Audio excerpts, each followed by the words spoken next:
ठाण्याच्या कारागृहात बागडणार नन्हे कदम. महिला कैद्यांच्या मुलांसाठी बालवाडी उपक्रम. ठाण्याच्या मध्यवर्ती कारागृहात आता बच्चे कंपनीचा किलबिलाट ऐकायला येणार आहे.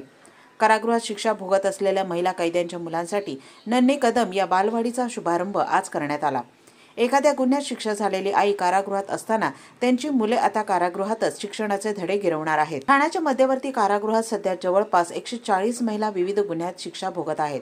त्यापैकी अनेक महिला कैद्यांच्या मुलांना शिक्षणापासून वंचित राहावे लागत असल्याने कारागृह प्रशासनाने प्रवेशद्वाराजवळ बालवाडी तसेच पाळणाघराची उभारणी केली आहे. कारागृहातील महिला कैद्यांसोबत असलेल्या वय वर्ष 3 ते 6 वयोगटापर्यंतच्या मुलांना कारागृहाच्या बाहेर सर्वसामान्य मुलांप्रमाणे बालवाडीचा आनंद घेता येणार आहे. ठाणे कारागृहात सद्यस्थितीत महिला कैद्यांच्या 4 मुलांनी आज अंगणवाडी प्रवेश केला. अंगणवाडी झाल्यानंतर मुलांना संध्याकाळी पुन्हा त्यांच्या आईकडे सुपूर्द करण्यात येणार आहे.